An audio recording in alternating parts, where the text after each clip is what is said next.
गोरखपुर गोरखपुर है और लखनऊ लखनऊ है। धन्यवाद योगी जी, न्यूज़ 18 को अपना समय देने के लिए। ये एक ऐसा सेशन है, ये एक ऐसा साक्षात्कार है जिसका इस समय पूरा देश इंतजार कर रहा है और इसके कई कारण भी हैं। निश्चित तौर पर आने वाले कुछ महीनों में देश का सबसे बड़ा विधानसभा चुनाव है। उत्तर प्रदेश, कहते हैं 2024 का रास्ता 2022 के उत्तर प्रदेश के चुनाव से निकलेगा। इसीलिए यह प्रदेश भी महत्वपूर्ण है, यह चुनाव भी महत्वपूर्ण है। लेकिन पिछले कुछ दिनों में जो घटनाक्रम हुआ, इसलिए भी यह साक्षात्कार महत्वपूर्ण है क्योंकि पहली बार योगी आदित्यनाथ लखीमपुर के इंसिडेंट के बाद किसी टेलीविजन न्यूज चैनल पर अपनी बात रखेंगे। अभी तक हमने विपक्ष को सुना है, विपक्ष क्या कह रहा है, अभी तक हमने तमाम बातें सुनी है, तमाम वीडियो देखे हैं, लेकिन पहली बार योगी आदित्यनाथ क्या सोचते हैं उस वाक्य के बारे में, उनके मन की बात क्या है, उनके दिल की बात क्या है, उसको भी जानेंगे। लेकिन आज हम योगी आदित्यनाथ जिस कर्मस्थली से निकले, यानी गोरखपुर से, उस स्थान पे मौजूद हैं क्योंकि हम पूर्वांचल के गोरखपुर में मौजूद हैं। योगी जी, अभिनंदन है आपका न्यूज़ 18 में।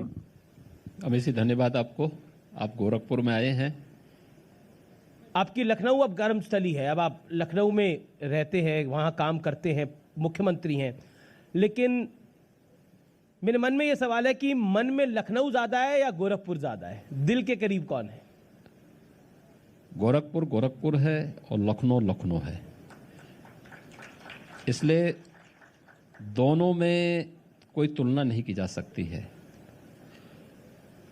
लखनऊ प्रदेश की व्यवस्था के संचालन का केंद्र है, गोरखपुर मेरी आध्यात्मिक ऊर्जा का केंद्र बिंदु है और मैं दोनों को साथ लेकर के चलता हूँ।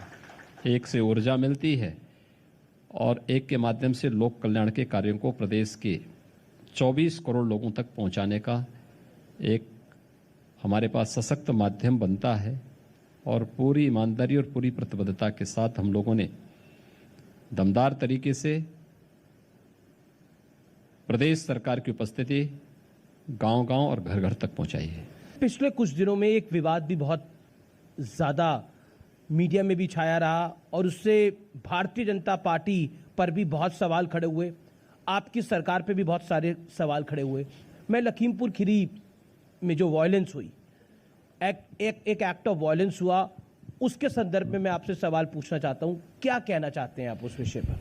देखिए, लखीमपुर खीरी की घटना ये दुखद और दुर्भाग्यपूर्ण है जी, और सरकार उसकी तह पर जा रही है। लोकतंत्र में हिंसा का कोई स्थान नहीं।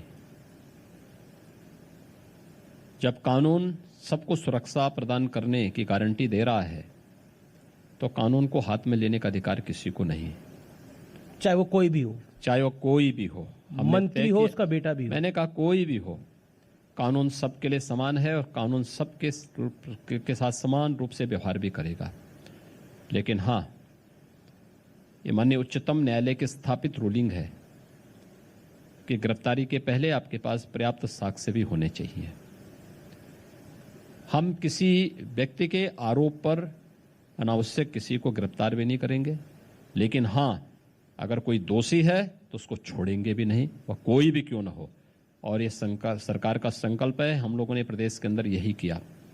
जिनके खिलाफ भी कार्रवाई हुई, जिनके खिलाफ भी साक्ष्य मिले, वह व्यक्ति कोई भी रहा हो, हमने उसके खिलाफ कार्रवाई करने में कोई गुरेज नहीं की। वह भले ही भारतीय जनता पार्टी का विधायक रहा हो या फिर विपक्ष का विधायक या किसी पद पर बैठा हुआ कोई व्यक्ति, हम लोगों ने इसमें कार्रवाई करने में कोई गुरेज कभी नहीं की है। और लखीमपुर खीरी की घटना में भी यही सरकार कर रही है और यही की भी है। देखिए, पिछले कुछ दिनों में प्रियंका वाड्रा यहाँ थी, राहुल गांधी भी एक दिन के लिए इधर आए, भूपेश बघेल भी आए, चन्नी जो पंजाब के मुख्यमंत्री जी हैं वो भी इधर पधारे। लगातार नेता आते रहे, जयंत चौधरी भी सीतापुर जाना चाह रहे थे, अखिलेश यादव भी सीतापुर जाना चाह रहे थे, लेकिन विपक्ष का आरोप है कि उन्हें रोक लिया गया क्योंकि बीजेपी की सरकार केंद्र में और जो यूपी में बैठी है, यानी दिल्ली की सरकार और लखनऊ की सरकार कुछ गलत कर रही है, इसलिए छुपाना चाहती है। देखिए, हम कुछ भी नहीं छुपाना चाहते। फिर जाने क्यों नहीं दिया गया? हमारे पास जो तहरीर आई थी, हमने उस तहरीर के अनुसार मुकदमे दर्ज किए। जी, एक इस प्रकार के मामलों में सरकार की पहली प्राथमिकता होती है शांति और सौहार्द बनाना है। जी, हमारे विपक्ष के जो मित्रगण हैं, ये कोई सद्भावना के दूत नहीं थे, और इनमें से बहुत सारे चेहरे तो ऐसे हैं जो इस उपद्रव और इस हिंसा के पीछे भी शामिल होंगे। एक बार तथ्य सामने आने दीजिए, दूध का दूध और पानी का पानी हम सबके सामने रखेंगे। बीजेपी के प्रवक्ता ने कहा, बीजेपी के एक नेता ने कहा और एक यूपी सरकार के मंत्री ने बोला कि ये पॉलिटिकल टूरिज्म के लिए आए हुए हैं। नहीं, मैं वही कह रहा हूं ना जी, सवाल ये कोई सद्भावना के लिए वहां नहीं जा रहे थे। मुझे एक बात बताइए, छत्तीसगढ़ के मुख्यमंत्री अपने छत्तीसगढ़ को तो संभाल नहीं पा रहे हैं। छत्तीसगढ़ में पुलिस की गोली से कुछ किसान मारे जाते हैं, उनके प्रति उनके मन में कोई भी अनुराग नहीं, उनके प्रति कोई सहानुभूति नहीं, उन्हें लखीमपुर खीरी के बारे में कोई जानकारी नहीं। लेकिन अब चाकरी करनी है तो पीछे पीछे चलाए। वो तो 50 लाख रुपए देके गए हैं। इसी प्रकार से जी, पंजाब के मुख्यमंत्री अपने पंजाब को संभाल नहीं पा रहे हैं। वो तो अभी बने हैं। और मैं क्या कर रहा हूं ना, अभी बने हैं, वहां संभाल नहीं पा रहे हैं। उसमें भी कौन डीजीपी होगा, कौन चीफ सेक्रेटरी होगा, अभी यही नहीं तय कर पा रहे। इससे बड़ा शर्मनाक क्या हो सकता है कि कोई मुख्यमंत्री इस बात के लिए तरस रहा है कि साहब डीजीपी कौन होगा, वो अपना डीजीपी नहीं बना सकता, अपना चीफ सेक्रेटरी नहीं बना पा रहा है। पंजाब के अंदर किसानों के साथ, पंजाब के साथ, पंजाब के नागरिकों के साथ जो व्यवहार हो रहा है उसको संभाल नहीं पा रहे हैं। अपने आंतरिक झगड़ों में वे इतने त्रस्त हैं कि उससे पिंड छुड़ाने के लिए उन्होंने भी वही रास्ता अपनाया जो छत्तीसगढ़ ने अपनाया है। राजस्थान में जो हो रहा है, तो अपनी कमियों को छुपाने के लिए लोग केवल दूसरों के यानी घरों पर पत्थर फेंकने का कार्य करने वाले लोग हैं। मैं पूछना चाहता हूं इन लोगों से, राहुल जी से भी और प्रियंका जी से भी, मार्च 2020 से कोरोना से प्रदेश भी देश भी त्रस्त है। उत्तर प्रदेश देश की आबादी का सबसे बड़ा राज्य है। मैं अखिलेश जी से ही पूछना चाहता हूं ये प्रश्न। 24 से 25 करोड़ की आबादी उत्तर प्रदेश में रहती है। कोरोना हमारे लिए सबसे बड़ा क्रिटिकल पॉइंट था, क्योंकि इतनी बड़ी आबादी जी, और हम ये भी जानते थे कि इस महामारी के बाद जो पलायन होगा अन्य राज्यों से, उत्तर प्रदेश उससे सबसे ज्यादा प्रभावित होने वाला है। मैं पूछना चाहता हूं कि कांग्रेस हो, सपा हो, बसपा हो या कोई भी राजनीतिक दल हो, इन लोगों में से कितने ऐसे राजनेता थे जो आज जो ये पॉलिटिकल टूर कर रहे हैं, ये पॉलिटिकल टूर की बजाय उस समय उत्तर प्रदेश की जनता के सुख दुख में कितने लोग सहभागी बने थे? इनमें से कोई नेता मुझे बताते दें किसी जिले का अब हम सहभागी बनने के लिए आए थे तो हमें रोक दिया गया। मैं वही पूछना चाहता हूं। प्रियंका जी से तो सर्किट हाउस में कह रहे झाड़ू भी लगवा दिया गया। देखिए, जनता उनको उसी लायक बनाना चाहती है और जनता ने उसी लायक उनको बना दिया है। सवाल यह है कि इन लोगों के पास उपद्रव करने और नकारात्मकता फैलाने के सिवाय कोई कार्य नहीं।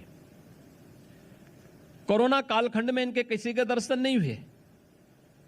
उत्तर प्रदेश में जब हर व्यक्ति जीवन और जीविका के बीच में जद्दोजहद कर रही थी जी, तब केंद्र और प्रदेश सरकार ही उनके साथ खड़ी थी। भारतीय जनता पार्टी का कार्यकर्ता ही उनके साथ खड़ा था।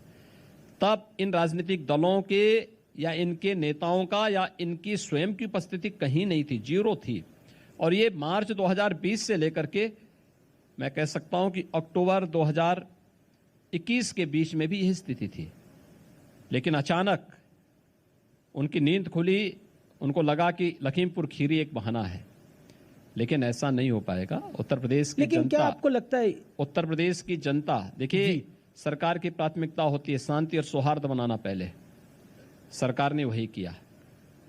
ये किसी इस सद्भावना के दूत नहीं थे, ये दुर्भावनापूर्ण तरीके से वहां पर विद्वेष और वहां पर आपसी वर्ग संघर्ष की स्थिति पैदा करना चाहते थे, जो हम प्रदेश के अंदर नहीं होने देना चाहते थे और कतई नहीं होने देंगे। तीसरा, इन लोगों के जाने के बाद पब्लिक की जो प्रतिक्रिया थी, पीड़ितों की जो प्रतिक्रिया थी, ये भी आपने देखा होगा, सबने बहुत तीखी प्रतिक्रिया व्यक्त की थी कि सरकार ने हमें मदद की है, सरकार के कार्यों से हम पूरी तरह संतुष्ट हैं, कृपया हमारे मामले में राजनीति न की जाए। ये पीड़ित परिवारों ने स्वयं कहा, या सभी पक्षों ने इस बात को उनकी दलील थी, मैंने सवाल पूछे उनसे भी, उनकी दलील थी कि हम तो दुख बांटने के लिए जाना चाहते थे, किसी के यहाँ मौत होती है तो दुख बांटने जाया जाता है, अगर हम मदद करना चाहते हैं यूपी के अंदर लखीमपुर में कुछ, आपके सवाल वाजिब हैं। कवर्धा में जो जिसे कहते हैं एक धार्मिक संघर्ष हमें देखने को मिल रहा है छत्तीसगढ़ के अंदर, वो एक बड़ा इंसिडेंट हुआ है, उसमें कोई दो राय नहीं है, लेकिन उनका कहना था कि अगर हम लखीमपुर में किसी की मदद कर रहे हैं तो बीजेपी वालों को तकलीफ क्यों हो रही है? नहीं, सवाल यह है कि आप अपने कवर्धा को क्यों नहीं संभाल पा रहे हैं? क्या वहां सहानुभूति व्यक्त करने के लिए गए? जिन किसानों को गोली से वहां भूना गया छत्तीसगढ़ में, क्या उनके साथ ये कभी खड़े हुए? उनके साथ तो कभी नहीं खड़े हुए। पर यहाँ आप जानते हैं प्रियंका वाड्रा हैं और प्रियंका वाड्रा महासचिव हैं, एक ये भी कारण हो सकता है। सिद्धू भी आ रहे थे, ये लोग 1000 गाड़ियों के साथ कोरोना काल खंड में भी आ सकते थे। कोरोना में जब प्रथम लहर कोरोना की आई थी तब भी लोग आ सकते थे। 40 लाख प्रवासी कामगार उत्तर प्रदेश के अंदर आए, उनके प्रति भी इनकी सहानुभूति होनी चाहिए थी। तब नहीं, तब झूठे हमें 1000 बसेज के नंबर दिए थे कांग्रेस ने, तो उन बसेज को बॉर्डर पे लगाना है प्रवासी कामगार और श्रमिकों को सुरक्षित घरों तक भेजने के लिए। तो हमने विभिन्न जनपदों के आरटीओ को भेजे कि भाई आपके जनपद से संभवतः ये बसेज होंगी, आप इसको देखिए, कंफर्म करिए कि ये बसेज हैं। अब आश्चर्य करेंगे, वो बसेज नहीं थी, जो कंडम ट्रक थे या स्कूटर के नंबर थे, स्कूटर के नंबर दे दिए थे हम लोगों को बस के नाम पर। इतना भद्दा मजाक प्रदेश की जनता की और पीड़ित बंधुओं की जा रही थी, जो अपनी रोजी रोजगार छीनने के बाद प्रदेश के अंदर वापस आ रहे थे। ये कांग्रेस कर रही थी, कोई और नहीं कर रहा था। ये लोग तो जीवन के साथ खिलवाड़ करने वाले लोग हैं। क्योंकि गृह राज्य मंत्री हैं अजय मिश्र टेनी, उनके सुपुत्र इसमें इन्वॉल्व हैं, उनको बचाने के लिए सारी कवायद हो रही है। कई सारे वीडियोस भी सामने आए हैं। हमने मुख्यमंत्री देखिए, कोई वीडियो अभी तक इस प्रकार का नहीं, हमने तो नंबर भी जारी किया है जी कि अगर किसी के पास कोई साक्ष्य है तो इस पे अपलोड करें। और हमने कहा ना, दूध का दूध और पानी का पानी होगा, अन्याय किसी के साथ नहीं होगा, कानून को हाथ में लेने की छूट भी किसी को नहीं दी जाएगी, लेकिन किसी के दबाव में भी कोई कार्रवाई नहीं होगी। क्योंकि अजय मिश्रा के घर एक नोटिस चस्पा करा पुलिस ने कि आशीष मिश्रा हाजिर हों, वो अभी तक हाजिर हुए नहीं है, अभी तक ऐसी जानकारी नहीं आई है कि वो हाजिर हुए हैं। क्या आशीष मिश्रा फरार है, ये मान सकते हैं? देखिए, पुलिस की ओर से एक एसआईटी गठित की गई है जी, और एक जुडिशियल कमीशन भी गठित किया गया है। जुडिशियल कमीशन इस बात को लेकर पूरी घटना की कारणों की जानकारी के कारणों के बारे में उसकी छानबीन करेगा, और एसआईटी सीनियर अधिकारी, इसमें डीआईजी स्तर के अधिकारी हैं, एडिशनल एसपी स्तर के अधिकारी हैं, एसपी स्तर के अधिकारी हैं। ये अधिकारी इस पूरे मामले में इसकी तह तक जाएंगे और उन सभी वांछितों को, जिनके नाम दिए गए हैं, जिनके वीडियोज आ रहे हैं, जिन पर यह कंफर्म हो गया कि अपराधी थे, उनकी गिरफ्तारी शुरू हो चुकी है। कल कुछ गिरफ्तारी हुई है, आज भी कुछ गिरफ्तारियां संभवतः हुई होंगी। पूछताछ की जा रही है। साक्ष्य जिनके खिलाफ पुख्ता साक्ष्य मिलेंगे उनकी गिरफ्तारी होगी और उनके खिलाफ बहुत सख्त कार्रवाई होगी।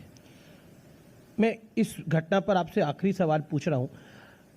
आरोप यह है कि अजय मिश्रा टेनी ने खुद भड़काऊ भाषण दिए, थम्स डाउन जिसे कहते हैं, इस तरह से दिखाया, इसलिए किसान भड़क गए और फिर उसके बाद जो हुआ जिसमें 3 बीजेपी के कार्यकर्ता भी गए। बहुत दुख की बात है कि एक पत्रकार की भी जान चली गई, और बहुत दुख की बात है 4 किसान भी नहीं रहे। क्या आपको लगता है कि गृह राज्य मंत्री को भी रिस्पॉन्सिबल होना चाहिए था? देखिए, पॉलिटिकल भाषण और थ्रेट दोनों में अंतर होता है। पॉलिटिकल भाषण राजनीतिक मंचों से होता है और केवल यह बीजेपी का कोई नेता ही दे रहा हो ऐसा नहीं है। तमाम अन्य नेता देते हैं, कांग्रेस की सरकारें वो भी देते हैं और भी देते होंगे, लेकिन इसका मतलब ये नहीं कि आप किसी की हत्या कर लें। आपको लगता है किसी ने गलत किया है, उसके लिए अलग अलग मंच हैं, आप कंप्लेंट कर सकते हैं, आप उसके माध्यम से वो करेंगे, लेकिन कानून को हाथ में लेने का अधिकार किसी को नहीं है। क्योंकि कांग्रेस इसको या फिर विपक्ष इसको इसलिए मुद्दा बना रहा है क्योंकि अजय मिश्रा टेनी ने बोला, सिर्फ उन्होंने ही, हरियाणा के मुख्यमंत्री ने भी कुछ दिन पहले किसानों को बोला था कि हम इनको देख लेंगे। तो इस संदर्भ में इसको जोड़ के देखा जा रहा है कि बीजेपी धमका रही थी। धमकाने की बात नहीं, ये सभी मामले पॉलिटिकल बयान है। पॉलिटिकल बयान देश काल और परिस्थिति के अनुरूप व्यक्ति दे देता है, उसको इतने गंभीरता से नहीं लिया जाना चाहिए। प्रयास होना चाहिए कि हम कोई ऐसा बयान न दें, लेकिन अगर आता है तो वह उसका कोई मायने नहीं होता, आप उसका खंडन कर दीजिए जी। आपको बुरा लगता है आप भी बोल दीजिए, क्या मतलब है इसका। लेकिन उसकी आड़ पे हम क्या किसी निर्दोष व्यक्ति की जान ले लेंगे, राह चलते हुए राहगीरों पर हमला कर देंगे। अब विपक्ष अड़ गया कि अजय मिश्रा टेनी का इस्तीफा होना चाहिए, क्या देखिए, विपक्ष की तो मांग बहुत सारी चीज होती है जी। मेरिट के आधार पर जो होगा वही कार्य सरकार करेगी। मैं बढ़ता हूं आगे, 4.5 साल के आपके काम की बात कर लेते हैं। कुछ महीनों बाद चुनाव होने वाले हैं। विपक्ष कहता है कि सरकार अपनी उपलब्धियां तो बहुत गिनाने की कोशिश करती है, लेकिन लिस्ट डाउन नहीं करा सकती। अखिलेश जी कहते हैं कि एमओयू तो बहुत साइन किए, पैसे कोई आते नहीं है, ये सिर्फ फीते काटने का काम करते हैं हमारा। देखिए, अखिलेश जी को जब फुर्सत हो ये सब जानने पढ़ने की, 12 बजे सो के उठेंगे, 2 बजे तैयार होंगे, 4 बजे अपने मित्र मंडली के साथ बैठ जाएंगे, 6 बजे फिर साइकिलिंग के लिए निकल जाएंगे, तो पॉलिटिकल कार्यों के लिए कहाँ फुर्सत है। बड़े बाप के बड़े बेटे हैं, तो स्वाभाविक रूप से उनकी अपनी जिंदगी है, उनकी अपनी कार्य पद्धति है, ये देश और दुनिया से उनको क्या मतलब है। पर उन्होंने एक इंटरव्यू में कहा, मैं सुबह 4 बजे उठता हूं, मैं भी ध्यान लगाता हूं, पूजा करता हूं। तो इसीलिए तो ध्यान लगाते लगाते जनता ने उनको कहां पहुंचा दिया है, ये तो हर व्यक्ति जान रहा है। ये ध्यान लगाने का ही परिणाम है। कहां ध्यान लगा रहे थे हर व्यक्ति जानता था। जब प्रदेश के अंदर संकट आता था तो ऑस्ट्रेलिया और इंग्लैंड नजर आता था उनको, तो इसलिए ध्यान लगाते लगाते जनता वहां पहुंचा दी है। उनका कहना है कि घूमने का शौक है, इसमें घूमने पे क्यों योगी जी भी घूमा करें। हम मना कहां कर रहे हैं जी। जी, घूमने के लिए कौन रोक रहा। आप ऑस्ट्रेलिया में द्वीप खरीदे होंगे, द्वीप में रहिए ना, आराम की, ऐसो आराम की जिंदगी जिए, कौन आपको रोक रहा है। भगवान चाहे, मैं तो चाहूंगा कि जिंदगी भर वह ऑस्ट्रेलिया के किसी द्वीप में मटर गश्ती करें, यूरोप में जाकर के अपनी छुट्टियां मनाएं, खूब फुर्सत के साथ मनाएं। तो आपको छुट्टी मनाने पे तकलीफ है? मतलब मुझे कोई तकलीफ नहीं है। मुझे क्यों तकलीफ होती है? मुझे तो प्रसन्नता होगी कि हमारा उत्तर प्रदेश का एक व्यक्ति अब प्रवासी भारतीय हो गया है ऑस्ट्रेलिया में। आपका छुट्टी का मन नहीं करता? आप छुट्टी पे नहीं जाते? देखिए, मैं अगर मुझे छुट्टी लेनी होती जी तो मैं सार्वजनिक जीवन में नहीं आता। लोक कल्याण का पथ छुट्टी का पथ नहीं है। अपने कार्यों के माध्यम से, अपने पुरुषार्थ के माध्यम से आम जन की सेवा ही हमारी संतुष्टि का आधार होता है। अगर आम जन की थोड़ी भी सेवा कर लेते तो मान लेते हैं कि हाँ कुछ किया है।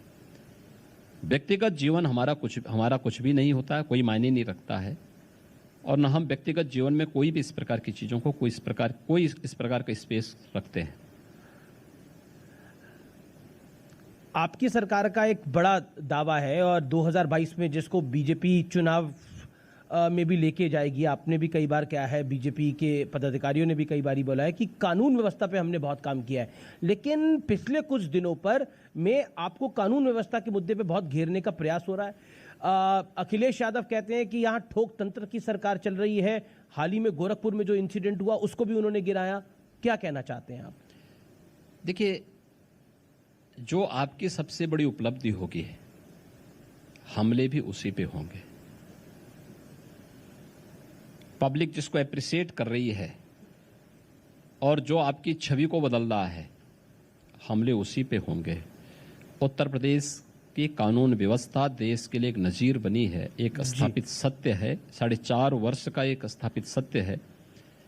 हर व्यक्ति इस बात को स्वीकार करता है। अखिलेश जी कहते हैं कि हमें बताना पड़ता है फिर ही कार्रवाई होती है। बताने की आवश्यकता नहीं, उनसे पहले कार्रवाई हो चुकी होती है। अखिलेश जी तो जब सो के उड़ते हैं तब तक कार्रवाई हो चुकी होती है।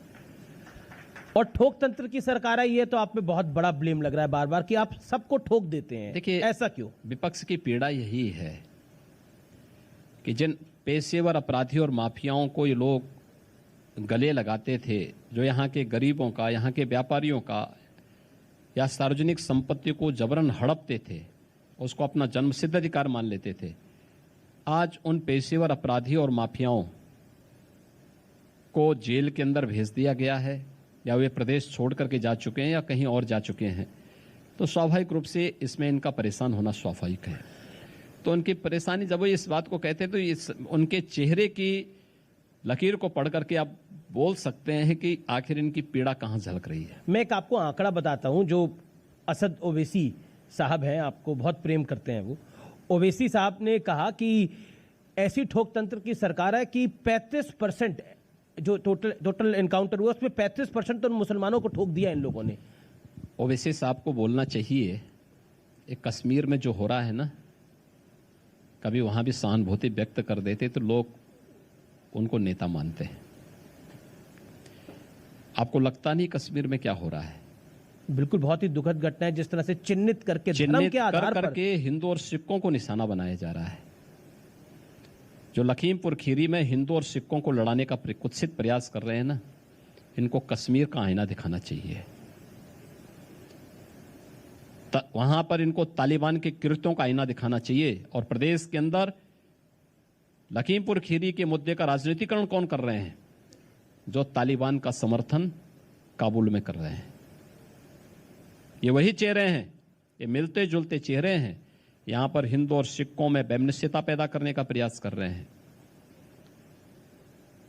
कश्मीर में हिंदू और सिखों की निर्मम हत्या को पर मौन होते हैं और काबुल में हिंदू, सिख और अन्य अल्पसंख्यक समुदाय पर होने वाले अत्याचार पर ये लोग तालिबान का बेशर्मी के साथ समर्थन करते हैं। क्या आपको लगता है ये 1990 वाला दौर है जब कश्मीरी पंडितों को बाहर वहां से निकाला गया था? देखिए, 1990 अब बहुत दूर जा चुका है, पर टारगेटिंग नया भारत है। वह एक घटना हो सकती है। अब वहां पर कोई भी कश्मीरी पलायन नहीं कर सकता कश्मीर से। आज भारत के अंदर एक मजबूत सरकार है, मोदी जी के नेतृत्व में, माननीय गृह मंत्री जी के नेतृत्व में। आंतरिक सुरक्षा पहले की तुलना में कई गुना सुदृढ़ हुई है। जिसने किया है वो भुगतने को भी तैयार हो गया होगा, वो भुगतेगा भी। आज कोई ऐसा नहीं कर सकता। आपने बड़ा महत्वपूर्ण पॉइंट बोला। आपने बोला कि लखीमपुर में एक प्रयास था हिंदुओं और सिखों को भिड़ाने का या फिर दंगे जैसी स्थिति थी।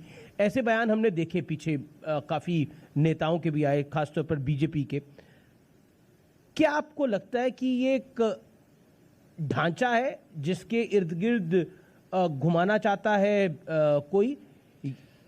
देखिए, क्योंकि जब ये लखीमपुर की घटना हुई हमने देखा कि कनाडा से पन्नू, जो कि खालिस्तान के लिए बहुत एक्टिव है, उसने भी बयान दिया कि योगी को घेर लो, नरेंद्र मोदी को घेर लो, वक्त आ गया है अब। देखिए, ड्रोन लगाओ, ट्रैक्टर लगाओ। देखिए, मुझे लगता है कि गलतफहमी सबको दूर करनी चाहिए। ये उत्तर प्रदेश है। उत्तर प्रदेश के अंदर हमारा संकल्प है सबको सुरक्षा देंगे। बिना भेदभाव के सरकार शासन की योजनाओं का लाभ सबको देगी, लेकिन तुष्टीकरण किसी का नहीं करेगी और सुरक्षा के साथ खिलवाड़ करने की छूट भी किसी को नहीं देगी। अगर कोई ये गलतफहमी में है कि उत्तर प्रदेश के अंदर हम घेराबंदी करके और आम जनजीवन को ठप कर देंगे या निर्दोष लोगों पे हमला करेंगे, तो फिर तैयार हो जाएं। वो भी हम तो तैयार हैं ही। जी, आपने बोला कि हम बिना भेदभाव के काम करते हैं। अवैध धर्मांतरण का एक बहुत बड़ा खुलासा हुआ है, जिसे कहते हैं कि इसमें दिल्ली में भी गिरफ्तारियां हुई हैं, इसके लिंक विदेशों तक भी जा रहे हैं। विपक्ष का आरोप है कि उपलब्धि गिनाने को नहीं है इस सरकार के पास, इसीलिए अवैध धर्मांतरण का एक नया खेल रच दिया गया है। देखिए, ये प्रदेश की सुरक्षा एजेंसियों, जी, जो एजेंसियां प्रदेश की 24 करोड़ से 25 करोड़ की आबादी को सुरक्षा की पुख्ता व्यवस्था कर रहे हैं, उनकी कार्यपद्धति पे प्रश्न खड़ा करना है। विपक्ष के पास मुद्दा नहीं है और वह अपनी नाकामयाबियों को छुपाने के लिए केवल आरोप प्रत्यारोप करती है, अपनी अकर्मण्यता के लिए सरकार को घेरने का प्रयास करती है। जी, धर्मांतरण के खिलाफ आज से 2 वर्ष पहले, 1 वर्ष पहले हम लोगों ने इसीलिए एक सख्त कानून बनाया था, क्योंकि ऐसी घटनाएं मिल रही थी, इस प्रकार की वारदातें हो रही थी और हम लोगों को लग रहा था आज अगर वो एक्ट नहीं होता, कानून नहीं होता, तो हम लोग इस पे प्रभावी कार्रवाई नहीं कर पाते। मैं कुछ आपको बयान इस पे बताता हूं। मेरठ में मौलाना करीम सिद्दीकी की गिरफ्तारी हुई तो आम आदमी पार्टी के विधायक हैं अहमदुल्ला खान, उन्होंने बोला मुसलमानों पर जुल्म जो है वो बढ़ते जा रहे हैं। असद ओवैसी ने बोला कि देखिए फिर टारगेट पे ले लिया गया। मैंने और कहा इसी तरह के बयान समाजवादी पार्टी के सांसद के भी आए। मैंने कहा ना, ये सब एक ही थैले के चट्टे बट्टे हैं, इनसे बहुत उम्मीद नहीं की जा सकती है। या हर उस कार्य का विरोध करेंगे जो उत्तर प्रदेश के हित में हो, देश के हित में हो। इन चेहरों के द्वारा उस हर कार्य का समर्थन किया जाएगा जो उत्तर प्रदेश के सामाजिक ताने बाने को छिन्न भिन्न करता हो, देश और प्रदेश की सुरक्षा के लिए खतरा हो, उसका ये लोग समर्थन करते हैं। जी, और जो यहाँ की एकता, अखंडता और सुरक्षा के लिए महत्वपूर्ण है, उन सभी का ये लोग विरोध करते हैं। अगर आपका नाम अशरफ है तो आप अशरफ ही रखिए, आप अपने को अनिल मत बताइए। ये पप्पू टप्पू रामू के नाम पर अपने को जो है भ्रम की स्थिति पैदा मत करिए, क्योंकि आज कहते हैं साहब मेरा नाम जो है, आज तो कहते हैं कि जो है आज जो है वो कहते, आज अपने को जो है उपनाम लगा करके या हिंदू नाम रख करके पहले बहकाते हैं और फिर ये लफ्ज जिहाद, और इसी के खिलाफ सख्त कानून हमने प्रदेश के अंदर इसके खिलाफ भी बनाया है। और ये मैं आज पहली बार नहीं बोल रहा हूं, 2009 में केरल हाई कोर्ट ने वहां की सरकार को आदेश दिया था कि लव जिहाद एक खतरनाक ट्रेंड है, ये केरल जैसे स्टेट को इस्लामिक स्टेट बना देगा। और लव जिहाद शब्द का इजाद मैं अपने व्यूअर्स के लिए बता रहा हूं, ये केरल की एक चर्च ने किया था, ये किसी और ने नहीं किया था। एक न्यायपालिका ने इस बात को कहा। कर्नाटक में भी यही बात हुई थी उस समय 2011 में। उस सब के बावजूद भी अगर ये लोग अपने कानों में तेल डाल करके चुपचाप सोए हुए हैं तो ये लोग देश के साथ धोखा कर रहे हैं। असाउद्दीन ओवैसी अब खुलकर अतीक अहमद और मुख्तार अंसारी की बात कर रहे हैं। मुख्तार अंसारी का परिवार जो है वो समाजवादी पार्टी के भी करीब दिख रहा है। उनके जो भाई हैं सिबगतुल्ला, वो समाजवादी पार्टी में शामिल भी हो गए हैं। क्या कहना चाहते हैं आप? तो जनता को देखना चाहिए कि समाजवादी पार्टी का वास्तविक चेहरा क्या है। ये जितने भी माफिया हैं ये कहीं और जगह से, कहीं धरती से फट करके नहीं आए हैं। ये सब इन्हीं पार्टियों के द्वारा पाले पोसे गए हैं और इन्हीं सब पार्टियों के ये जो अनैतिक कृत्यों के परिणाम ये सब हैं। तो सपा, बसपा, कांग्रेस जैसे राजनीतिक दल को तो प्रदेश की जनता से और देश की जनता से माफ़ी मांगनी चाहिए। इनके कारण से प्रदेश के अंदर या देश के अंदर तमाम लोगों को परेशान होना पड़ा है, तमाम घर उजड़े हैं, तमाम सार्वजनिक संपत्तियों पर इन माफियाओं ने कब्जे प्रारंभ किए और अपनी अनैतिक संपत्ति बनाई और उसके नाम पे लोग कॉमन मैन का, व्यापारियों का, नागरिकों का जीना हराम करते थे। हमारी सरकार ने कार्रवाई की है और हम लोगों ने तो ये भी तय किया है, पहली सरकार है हमारी जिसने ऐलान इस प्रकार का ऐलान किया है कि इन माफियाओं से जितनी संपत्ति हम लोगों ने जब्त की है, जिसपे बुलडोजर चले हैं, उसपे गरीबों की ही आवास बनेंगे और उनके लिए हम फ्री में प्रधानमंत्री आवास योजना लागू करने जा रहे हैं। कितनी बड़ी स्कीम, लाखों गरीबों को हम आवास अच्छा, देंगे। एक सवाल, ये आजम खान हो गए, मुख्तार अंसारी हो गए, अतीक अहमद हो गए, ऐसा लगता है कि योगी आदित्यनाथ जी की इनसे पर्सनल दुश्मनी है? मेरी किसी से पर्सनल दुश्मनी नहीं, मेरी किसी से कोई व्यक्तिगत दुश्मनी नहीं। मेरा अगले पर वर्ष, ये देखिए, आज से 4.5 साल पहले तो कितने मतलब इनकी दबंगई चलती थी, आपने समाप्ति कर दी है पूरी तरह से। देखिए, मैं पिछले 25 वर्षों से, यानी मैं अगला वर्ष मेरा 25 साल हो जाएंगे सार्वजनिक जीवन के, 25वां वर्ष मेरा अगला वर्ष होगा, और 25 वर्ष में मैंने किसी को भी राजनीतिक रूप से अपना दुश्मन नहीं माना है, किसी को नहीं माना है। 2022 का चुनाव है, ब्राह्मणों को लेकर बहुत कुछ हो रहा है, कई पार्टियां तो ब्राह्मण सम्मेलन कर रही हैं, समाजवादी पार्टी हो गई, बीएसपी हो गई। आपकी सरकार ब्राह्मणों को लेकर क्या सोचती है? क्योंकि विपक्ष आरोप लगाता है कि ब्राह्मणों पे बड़ा अत्याचार हो रहा है। तो ये हम इस समय पूर्वांचल में हैं। लखीमपुर खीरी में 2 ब्राह्मण युवक भी मारे गए हैं जी, वहां क्यों नहीं गए ये लोग? आज तो ब्राह्मण सम्मेलन कांग्रेस के, सपा के, बसपा के जो हो रहे थे, ये सभी ब्राह्मण नेता उन पीड़ित हिंदुओं के पास क्यों नहीं गए जो वहां पर लखीमपुर खीरी में राहुल गांधी, प्रियंका गांधी क्यों नहीं गए थे लोग? नहीं, सतीश मिश्रा से पूछिए ना जी, क्यों सतीश मिश्रा जी नहीं गए? क्यों नहीं अखिलेश यादव गए? अखिलेश यादव कल गए थे लखीमपुर खीरी में, आखिर उन पीड़ित ब्राह्मणों के घर क्यों नहीं गए? फिर अगर उनको लगता है कि ब्राह्मण पीड़ित है तो आखिर उनके यहाँ क्यों नहीं गए? और कौन नहीं देखता कन्नौज की नीरज मिश्रा की किस प्रकार से निर्मम हत्या हुई थी, किस प्रकार की निर्मम हत्या हुई थी? कोई भूल सकता है नीरज मिश्रा की निर्मम हत्या को? नीरज मिश्रा का केवल एक, यानी नीरज मिश्रा ने एक काम किया था कि उसने एक राजनीतिक दल के एक नेता को बूथ कब्जा नहीं करने दिया था। एक फैक्टर चल और रहा है भारतीय जनता पार्टी का कार्यकर्ता था। जी जी जी, अब उसकी निर्मम हत्या कर देंगे।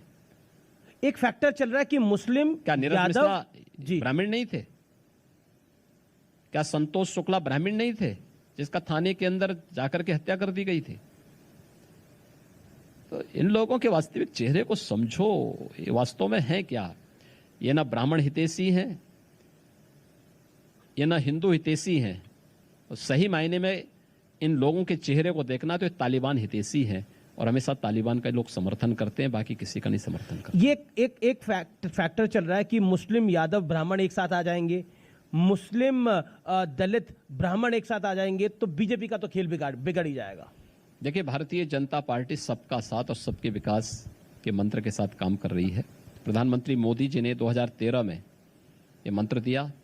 2014 में प्रधानमंत्री बनने के बाद उन्होंने अक्सरशः इसको व्यवहारिक धरातल पर उतारा भी है, और हम आज भी इस बात को कहते हैं, न जाति, न मत, न पंथ, न संप्रदाय, न छोटा न बड़ा, न क्षेत्र न भाषा, सबका साथ और सबका विकास। एक नई पार्टी भी आ गई है, काफी आजकल एक्शन में भी दिखने की कोशिश करती है, आम आदमी पार्टी। उसको आप कैसे देखते हैं? हालांकि दिल्ली में तो वो सरकार चला ही रहे हैं पिछले काफी सालों से, कैसे देखते हैं आप? देखिए, हर राजनीतिक दल को जिसने भारत निर्वाचन आयोग के यहाँ अपना रजिस्ट्रेशन कराया है उसको चुनाव लड़ने का अधिकार है।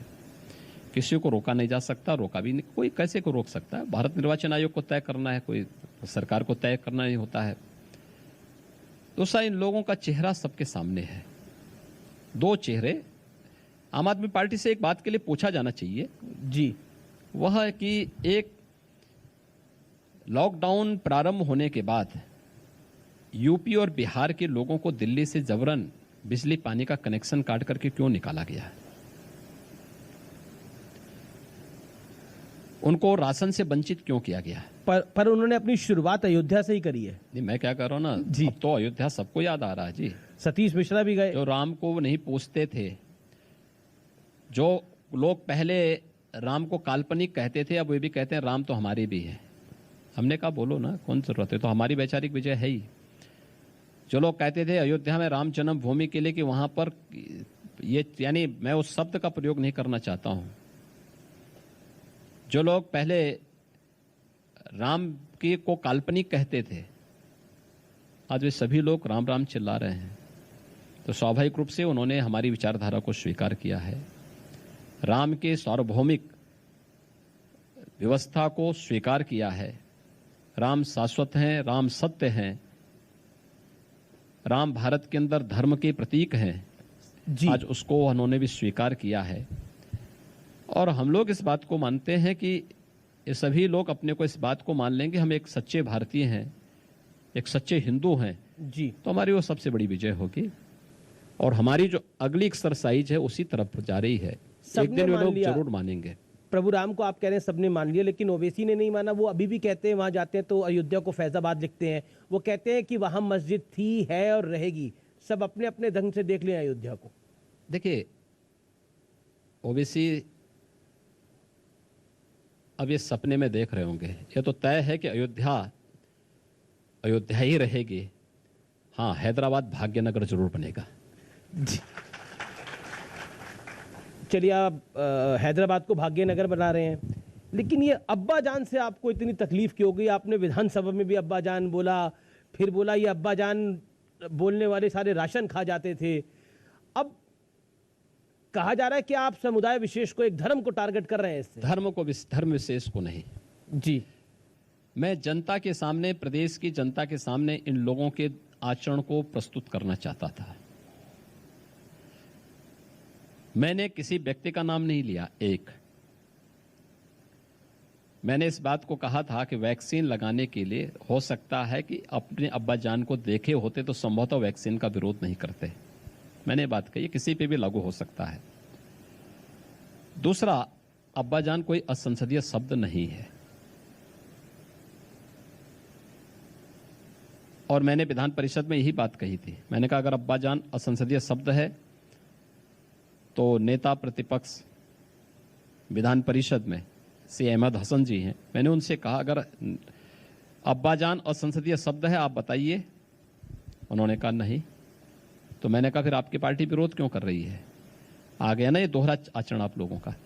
यानी मुस्लिम वोट चाहिए, अब्बा जान से परहेज है। और देखिए, ये सब यानी अंदर अब्बा जान का मैं संदर्भ आपको बताता हूं। इसका एक पॉलिटिकल संदर्भ ये है, आपने एक मेरे इंटरव्यू में कहा था कि जब ओवैसी ने बोला था कि 19% इस बार डिसाइड करेगा, आपने बोला कि 81% फिर चुपचाप नहीं बैठेगा। तो अब्बा जान को उस संदर्भ में देखा जा रहा है। देखिए, अब्बा जान का कोई ध्रुवीकरण का कोई प्रयास नहीं था।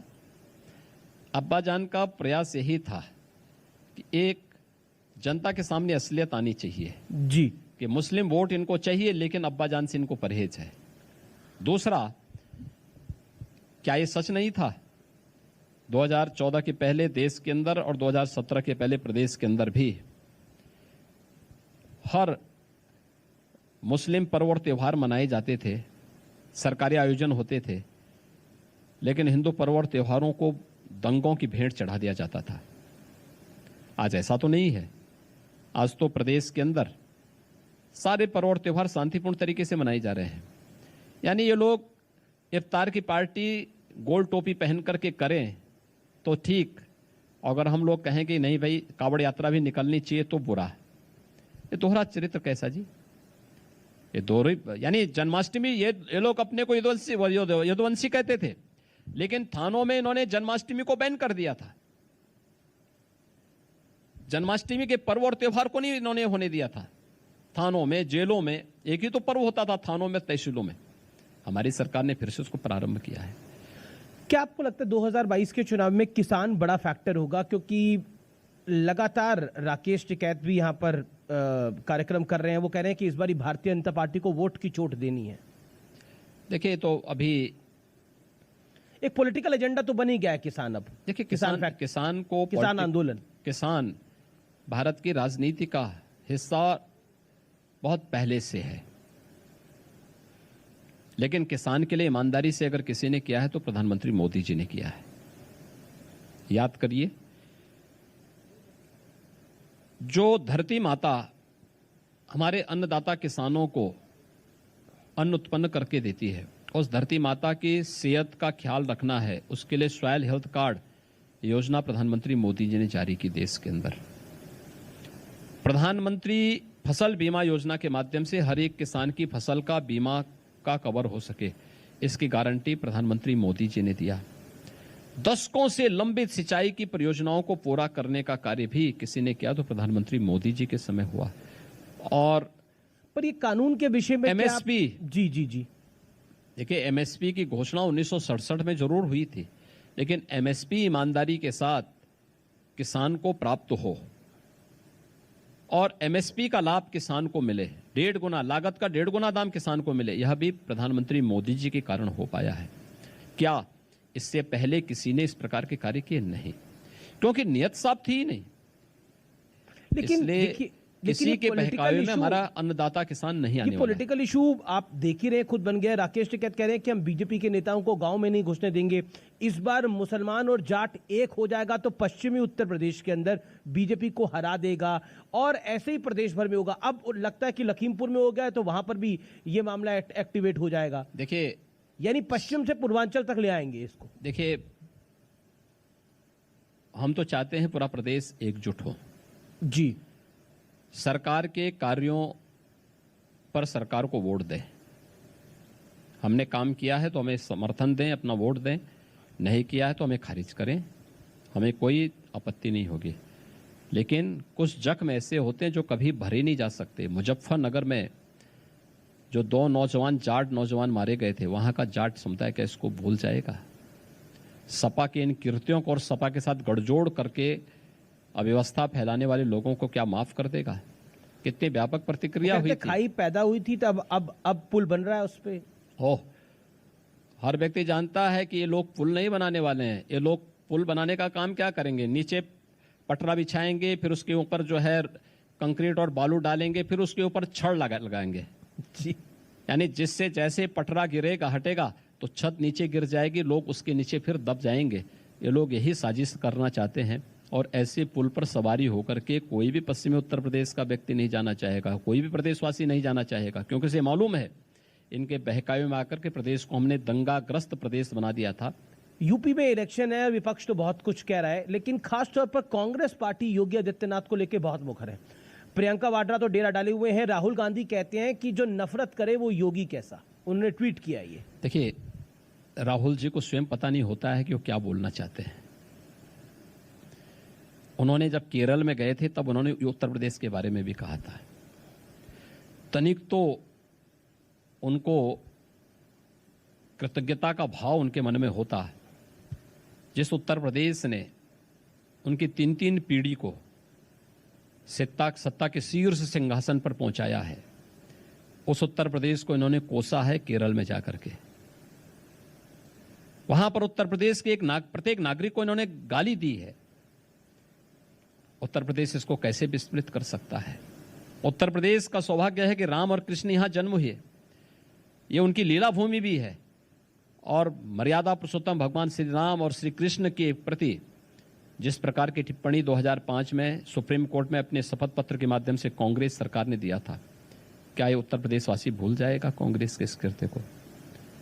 जब ये देश से बाहर जाते हैं तब भारत की निंदा करते हैं, क्या इनके इस कृत्य को भूल पाएंगे? तो मेरे प्रति बोल रहा है तो कौन बुरी बात? जो राम और कृष्ण को नहीं छोड़ते हो योगी के खिलाफ बोलें तो उसमें कौन वो बुरी बात है जी? अखिलेश यादव जी 12 तारीख से अपनी जन यात्रा को शुरू कर रहे हैं। शिवपाल यादव भी उनसे समझौता करना चाहते थे, उन्होंने 11 तारीख तक की डेडलाइन दी है। कैसे देखते हैं आप? चाचा भतीजा तो साथ में नहीं आते हुए दिख रहे अभी। तो नेता के नाते नहीं, चाचा के नाते कम से कम उनको सम्मान तो देते। आप अनुरोध कर रहे हैं अखिलेश जी से कि उनको सम्मान दे दे? हम कैसे बोल सकते हैं जी, लेकिन एक सामान्य संस्कार होता है कि भाई अपने से बड़ों का सम्मान करो भाई। अब मैसेज पब्लिक में क्या है कि देखिए, अखिलेश जी ने पिता को भी पहले इसी ढंग से जो है पिता के साथ व्यवहार किया, आज चाचा के साथ भी यही व्यवहार उन्होंने कर दिया है। अब जो अपने परिवार के बड़े बुजुर्गों का सम्मान न कर पा रहा हो, क्या उम्मीद कर सकते हैं आप उनसे कि वह अपनी पार्टी के अन्य लोगों के साथ और फिर प्रदेश की 25 करोड़ जनता के साथ कैसा व्यवहार उनका होगा? ये तो हर व्यक्ति जानता है। योगी जी, एक मिथक था कि नोएडा कोई सीएम नहीं जाता, लेकिन आपने वो मिथक तोड़ा। एक मिथक ये भी है कोई सीएम रिपीट नहीं होता, क्या कहना चाहते हैं आप? देखिए, कोई सरकार रिपीट नहीं होती। देखिए, नोएडा भी मैं गया हूं, उत्तर प्रदेश में, और मैं नोएडा कम से कम आधा दर्जन बार गया हूं। जी। बिजनौर भी मैं गया हूं, लगभग आधा दर्जन बार गया हूं। दोनों के बारे में कहा जाता था, लेकिन हम लोग दोनों जगह गए हैं, और मैं यही मिथक तोड़ने के लिए राजनीति में आया हूं कि उत्तर प्रदेश के अंदर हम लोग फिर से आएंगे। कहीं कोई संदेश में नहीं होना चाहिए। योगी जी, आप आए, हमारे कार्यक्रम में आपने हिस्सा लिया, लेकिन लखीमपुर पे मैं जरूर आपसे आखिरी सवाल पूछूंगा। कठोर से कठोर कार्रवाई होगी, ढिलाई नहीं बरती जाएगी? देखिए, हर व्यक्ति हमारी सरकार की कार्य पद्धति को देखता है। जी। कानून सुरक्षा के लिए है, सुरक्षा सबको, लेकिन अगर कोई कानून को अपने हाथ में लेगा तो फिर किसी भी प्रकार की रियायत किसी के लिए नहीं, और कानून के हिसाब से जो दोषी होगा कठोरतम कार्रवाई उसके खिलाफ होगी। अगले कुछ दिनों में हम बड़ी कार्रवाई देखेंगे? मैं क्या देख रहा हूं ना, आप देखेंगे कि जो दोषी होगा, कोई भी हो, अगर कोई भी दोषी होगा, हम माननीय उच्चतम न्यायालय की स्थापित रूलिंग का ध्यान में रख करके जिसके खिलाफ साक्ष्य मिलेंगे वह जेल जाएगा और उसके खिलाफ कार्रवाई होगी। बहुत बहुत शुक्रिया योगी जी, आपने न्यूज़ 18 पर अपना समय दिया और से पालन करने की अपील की ताकि फिर केस न बढ़े। सरकार की दलील है कि यूके समेत कुछ देशों में